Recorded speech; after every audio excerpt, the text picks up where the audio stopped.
Hello everyone, welcome to Telugu One Academy.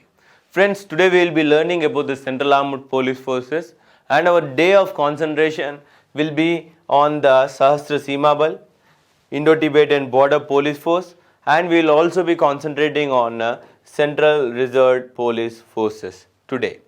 Okay, first let's learn what are the different Central Armed Police Forces in India. So we have around 6 Central Armed Police Forces, in which we have border guarding forces such as Assam Rifles, Border Security Force, and we also have Indo-Tibetan Border Police Force and Sashastra Seema Bal. And one of the specialized force that is called Central Industrial Security Force, which is a specialized force for guarding the industrial installations in India. It is also a compensatory guarding force. That means it charges money and it even guards the private institution after the Mumbai attacks which happened in India. And we have one of the premier institution which is called Central Reserve Police Force. So before going to the class, let me show you a map of India which shows various guarding forces, various border guarding forces and their mandate in this map. Here you can see the Indo-Pakistan region, this part, okay. This is guarded by Army and Border Security Force, BSF.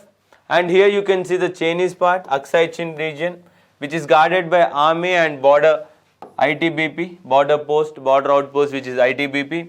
And here you can see the Indo-Bhutan region, which is guarded by Sashastra Seema Bal, Nepal and Bhutan, guarded by Sashastra Seema Bal.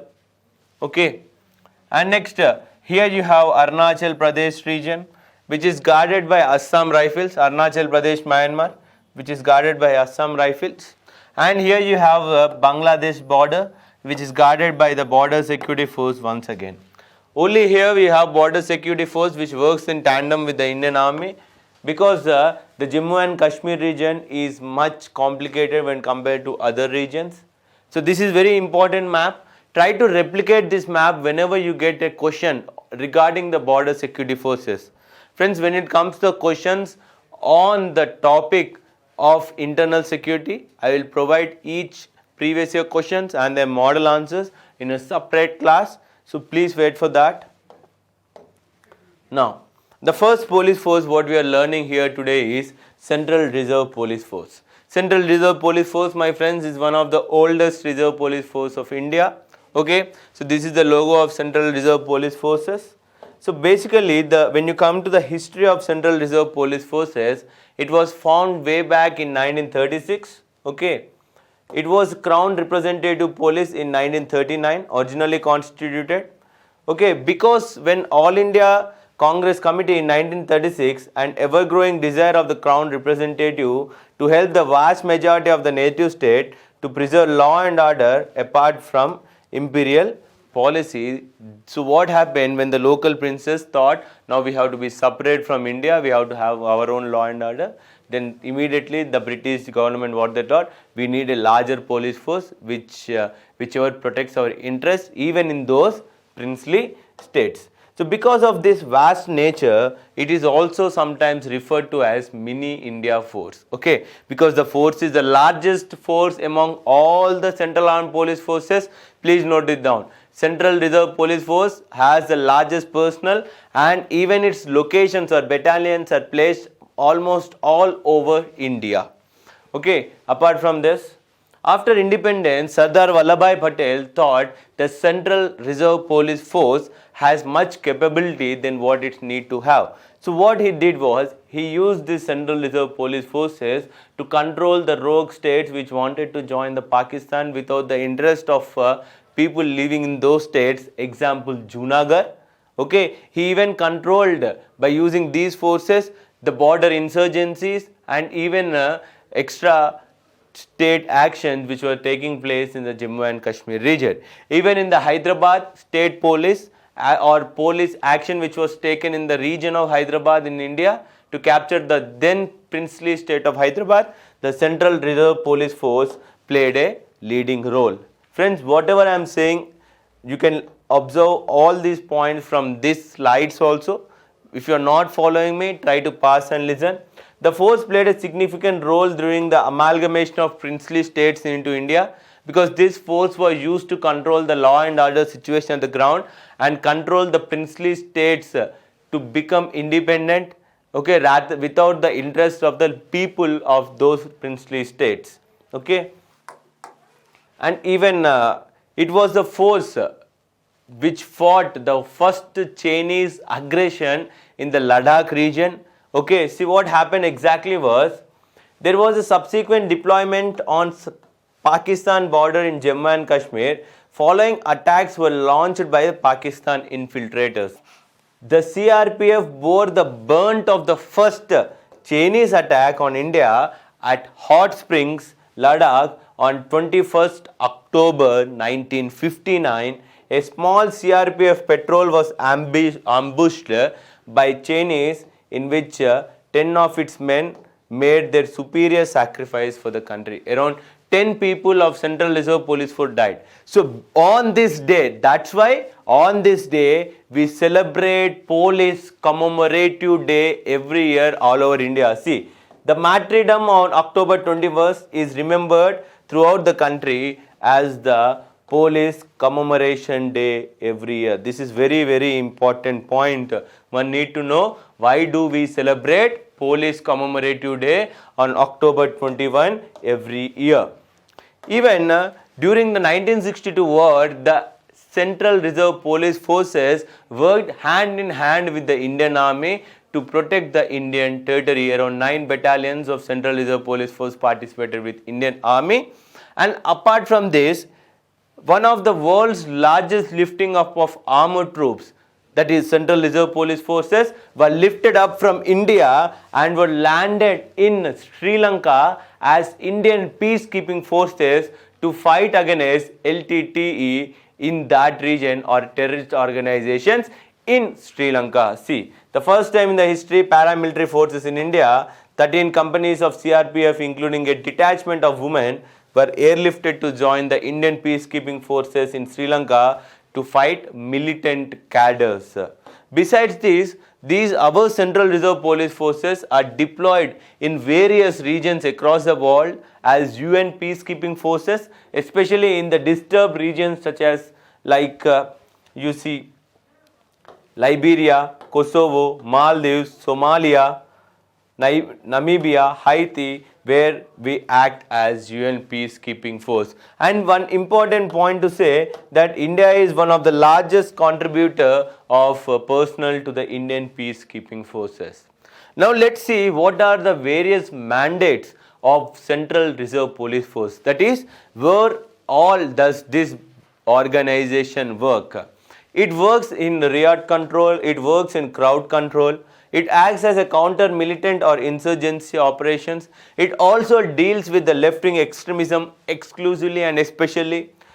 Overall coordination of large-scale security arrangements, especially with regards to elections in disturbed areas. Whenever you see elections being conducted, it will be the Central Reserve Police Force personnel who will be guarding or having special role in conducting elections very peacefully. And this is the important force when it comes to the security of elite or high people, like such as Prime Minister or Chief Ministers of State or anyone when requested upon. Protection of VIPs and vital installations, checking environmental degradation and protection of local flora and fauna. This is very important, one need to note down. That is, checking environmental degradation and flora and fauna wherever these Central Reserve Police Forces are posted. Fighting aggression during wartime, participating in UN peacekeeping mission, okay, rescue the relief operations at time of natural calamities. Even when we have studied about the National Disaster Response Force, even CRPF have their battalion which works with NDRF for disaster relief and rescue operations. One of the vital roles of CRPF, which is not very evident, is guarding the vital central government installations such as airports, powerhouses, bridges, Doordarshan Kendras, All India radios, residence of governors, chief ministers, nationalized banks, government establishment in insurgency affected areas is also one of the major mandate of Central Reserve Police Forces. The CRPF is ensuring the safety of democratic institutions and preventing the takeover of civil society by militants. These high disturbed areas, this contribution of CRPF, though not very visible, nonetheless very vital. That is what they are saying, especially in left-wing extremist areas where these left-wing groups try to take over the government infrastructure and lead the place. So that's why these CRPF Jawans will guard those vital installations so that they are not taken over by these rogue groups or left-wing extremist groups. So what are the various roles played by these Central Reserve Police Forces during the time of elections? You see, coordinates with the Ministry of Home Affairs, Election Commission of India, Railway Board and Central Armed Police Forces, okay, so that it deploys the personnel and secures the region, especially in left-wing extremist regions. Is the agency of government heavily banks upon ensuring free and fair elections, be it parliamentary or state elections around the country. CRPF continues to discharge this onerous responsibility with great sense of pride and commitment. Coordinates with poll-going states by consulting state-level coordinate groups and even coordinates the movement and deployment of troops deputed for election duties. 24/7 it observes where are the police are deployed, how the condition at the ground level is. Security profiling of state going to the poll, okay, they see whether there is any imminent danger, whether there could be an attack in the region where the election will be conducted. Planning and deployment of troops according to the sensitivity of area or booth in consultation with state authority. Generating the unique IDs for the personnel who are deployed.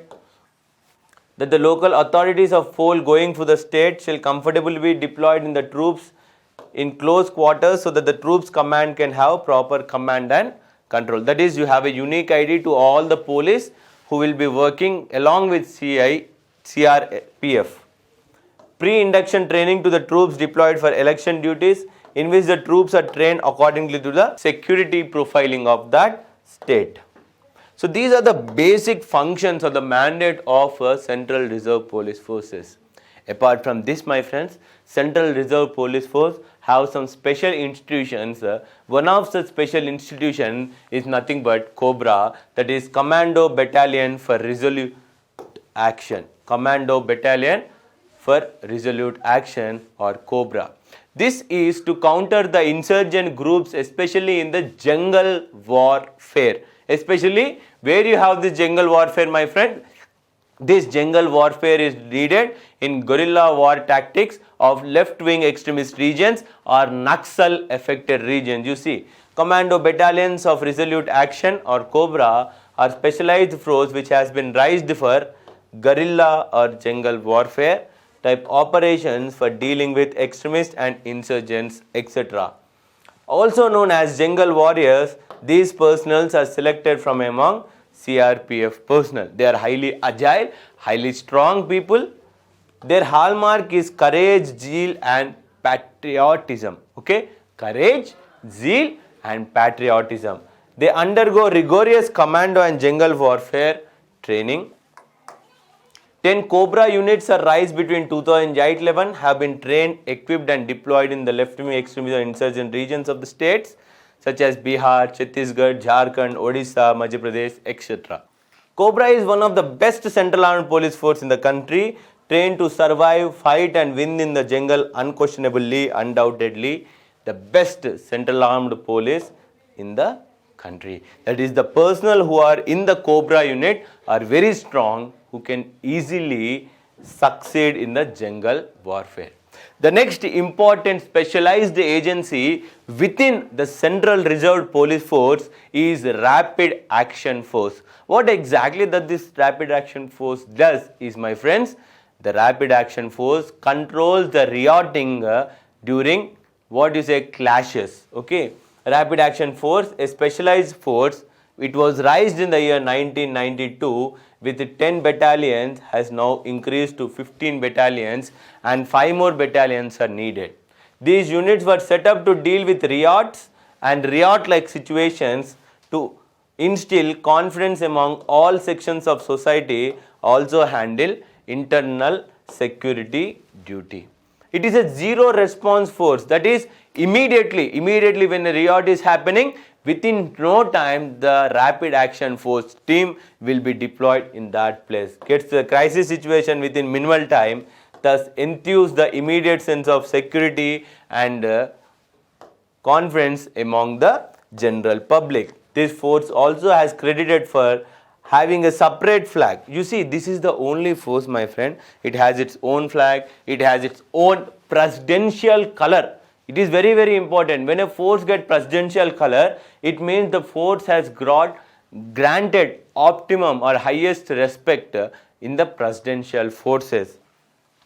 Credit of having separate flag signifying peace and was proud recipients of president color presented to it by L.K. Advani, the then Deputy Prime Minister of India, in the year 2003 for its selfless service to the nation on the 11th year of its coming into existence. And the Rapid Action Force trained the both male and female. You see, Rapid Action Force has both male and female contingencies for UN peacekeeping missions to different countries every year, continue to earn accolades and excellence in international forum for their highest order of professionalism.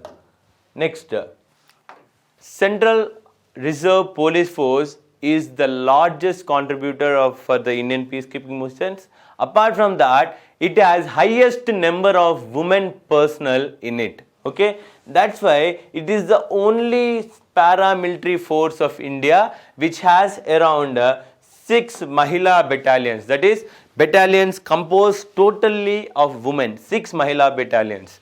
After its training in March 1987, battalion won laurels from its work assistance and Meerut riots and later with India peacekeeping forces in Sri Lanka. Why we needed Mahila battalions is, my friends, because of increasing role of women in participation of politics in India. There were also women coming on to the roads for rioting and guaranteeing their rights and even participating in non-peaceful activities. So that's why what happened, we needed a women police, because if a male police attacks a woman, it leads to grave injuries and it might also lead to some other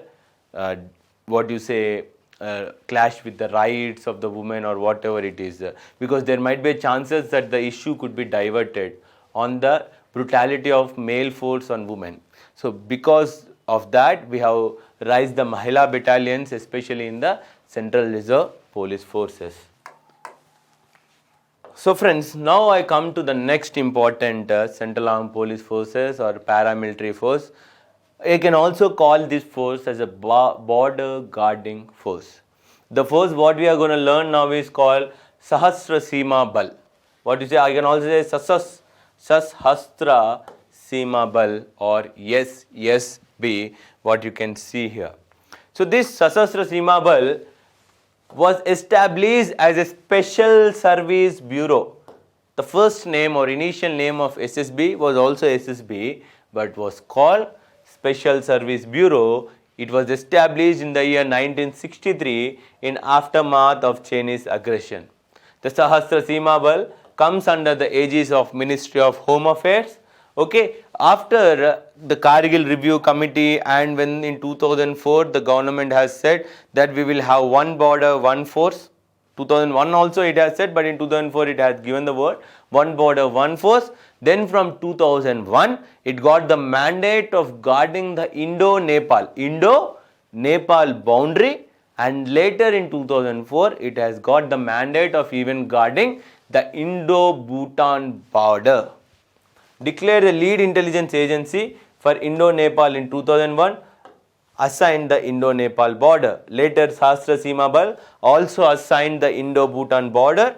In March 2004, SSB received the President color in recognition of the keystone role in the national security since its inception.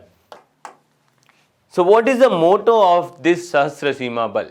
Friends, I need to tell the importance of Sashastra Seema Bal. Why?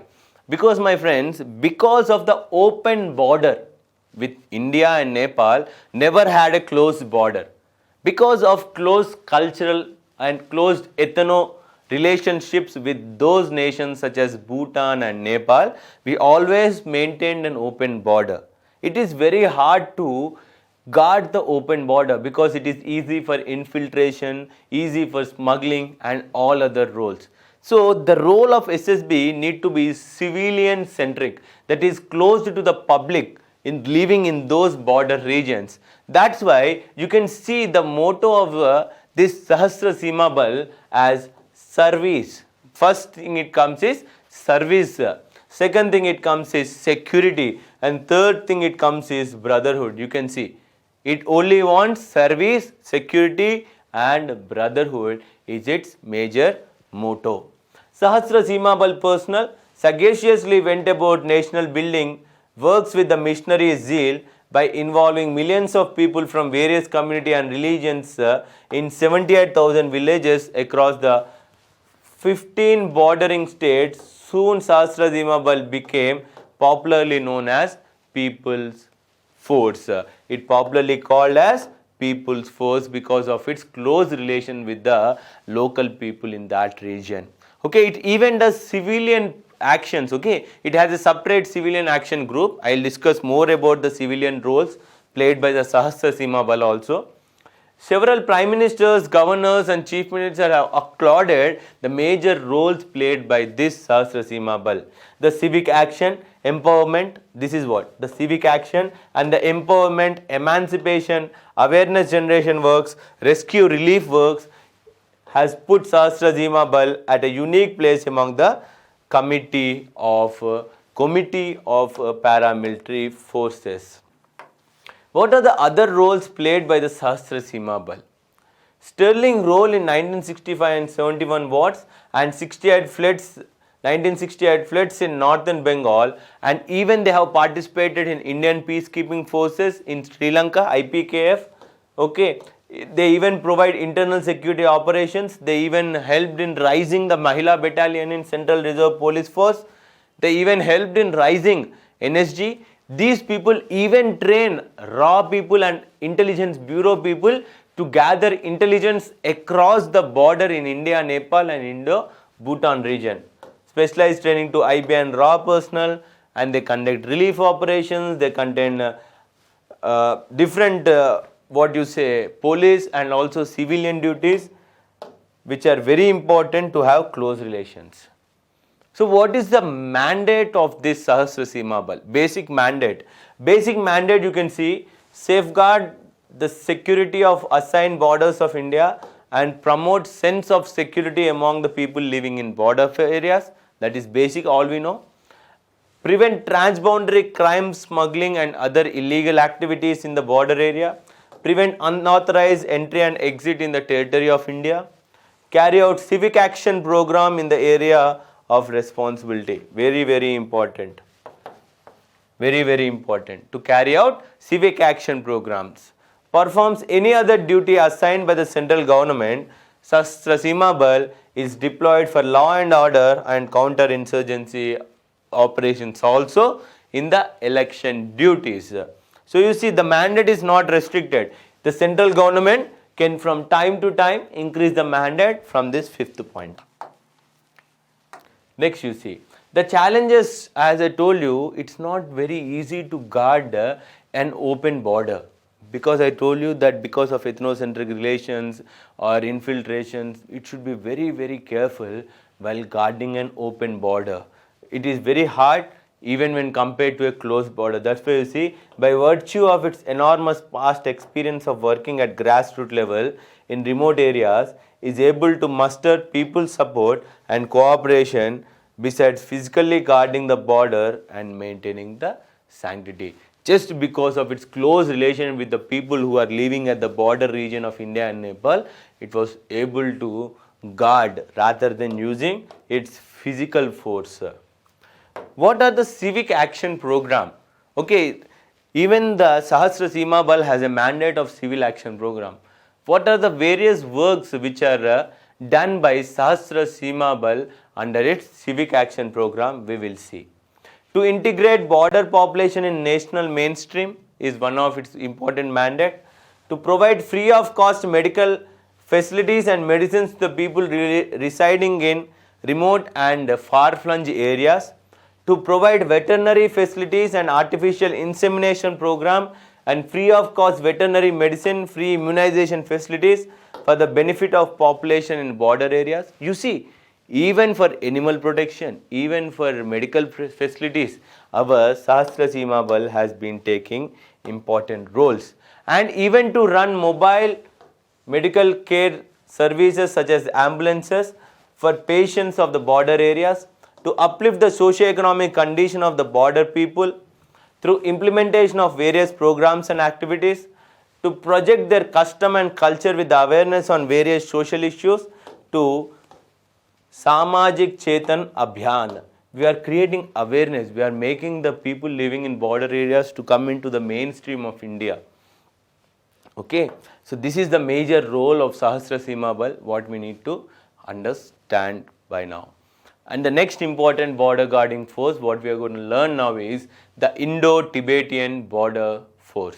Indo-Tibetan Border Police Force, ITBP, I can also call it as. So ITBP was, again you see, it was also raised after the 1962 Indo-China War, as we all know. Okay, but it is also one of the very premier force one could learn, because the height or elevation at which this force works is around 9,000 meters to 14,000 meters high. See the harsh terrain they work. Okay, Indo-Tibetan Border Police Force was raised on October 24, 1962 for reorganizing the frontier intelligence and security setup along the Indo-Tibetan region. Only 4 battalions were sanctioned to begin with. Only 4 battalions they have started. ITBP initially raised under CRPF Act, that is Central Reserve Police Force Act 1948 or something. 46, I am sorry, 1946. But later it has got its own act in 1992, enacted the ITBP Act, and rules were under the framed in 1994. Under the same act, rules were framed, that is how the personnel will be recruited, what are the promotional policies and etc. Okay, with additional tasks entrusted to ITBP from time to time on border guarding, counter-insurgency and internal security roles, the number of ITBP battalions increased gradually, and ITBP currently has 56 service battalions, 4 specialized battalions, 17 training centers, 7 logistics establishments with total strength of approximately 90,000 personnel. In the year 2004, in pursuance of the GOM, that is a group of minister recommendations on one border, one force, the ITBP has got guarding of the whole Indo-Tibetan or Indo-Chinese border. Entire stretch of Indo-China border comprising 3,488 kilometers was assigned to ITBP for border guarding duty, and accordingly ITBP replaced Assam Rifles in Sikkim and Arunachal Pradesh in the year 2004. Till that time, in Sikkim and Arunachal Pradesh, who were the forces guarding Indo-China border? It was Assam Rifles. What is the motto of this Indo-Tibetan Border Police Force? That is Shaurya, Dridhata and Karma. Shaurya, Dridhata, Karma, Nishtha. That is valor, determination and devotion to duties. All ranks of ITBP are dedicated to guard the border with valor, determination and devotion to duty. The force has earned a number of awards and numerous achievements, and it also had number of martyrs in that. Even it got sports awards such as Tenzing Norgay Award and etc. and etc. What are the various tasks of Indian Tibetan Border Police Force? In this slide, my friends, here you see the Indian Tibetan Border Police Force having close relationship with Prime Minister Modi, where he has visited a site of Indo-Tibetan Border Police Force. Okay, what are the various tasks they conduct is vigil on the northern borders, detection and prevention of border violations, and promotion of sense of security among the people living in that border area, check illegal immigration and transboundary smuggling and crimes, security to sensitive installations, banks, and protect those areas or persons in that border regions, restore and preserve order in the area and event of disturbance in the border region. The other roles of Indo-Tibetan Border Police Force.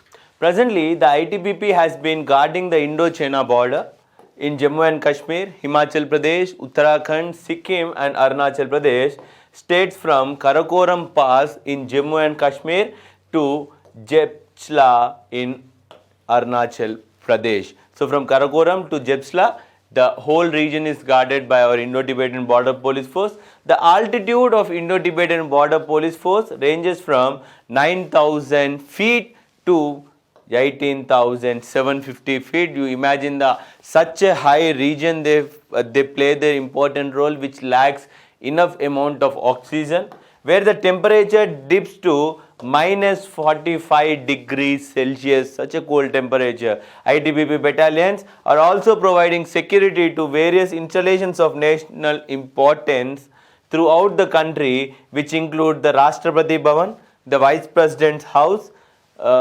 Rumtek Monastery in Sikkim, Tihar Jail in Delhi, Northern Delhi, Labhasna, okay, that is Lal Bahadur Shastri National Academy, okay, and various sensitive installations in Chandigarh, Punjab and Jammu and Kashmir region. In view of the increased Maoist activities, the Indo-Tibetan Border Police Force are even allotted to the left-wing extremist areas to fight the left-wing extremism in Chhattisgarh especially. Okay, at present the well-equipped and highly trained team of elite commandos are deployed in Afghanistan for providing security to the Indian Embassy in Kabul and 4 consulate generals also.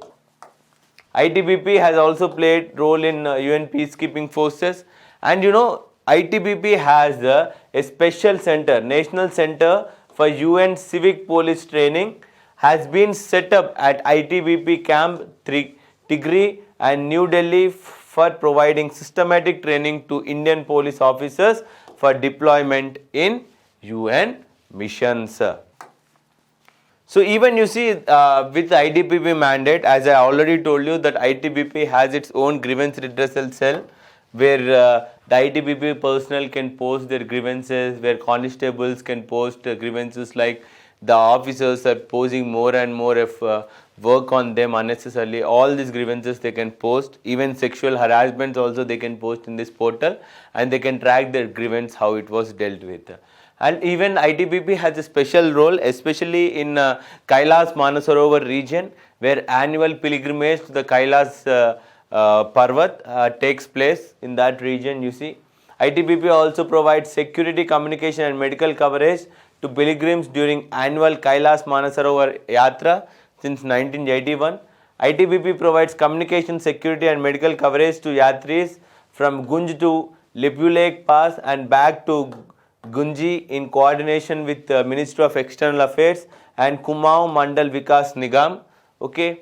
Since 2019, Kailas Manasarovar Yatra is also being conducted from Nathula route, and ITBP is providing similar assistance to pilgrimage in this route. Even it does the disaster management operations, especially the Indian Himalayan tsunami, that is Uttarakhand flash floods which occurred in 2013. Even a small batch of Indo-Tibetan Border Police Force died during the rescue operations. See, they are also called Himveers. So 15 Himveers laid down their lives on 25th June 2013 in helicopter crash during the rescue operations. Okay. It even protects, you see, it even acts as an environmental protection agency in the region of Himalaya. It even protects the flora and fauna in the region of Himalaya. You see, forefront in the movement of preservation of Himalayan ecology. Big step away the task of greening the Himalayan region. ITBP conducts a large number of medical civic actions, providing medical facilities, providing medical mobile transport facilities for medicinal purposes, etc. Being the only human presence on the forward areas, it has taken up itself the task of maintaining the delicate balance of flora and fauna. So friends, here we come all to the end of the three important forces what we have learned today. I hope you have understood my class. So thank you for watching my video. This is Nikhil from Telugu One Academy. Thank you.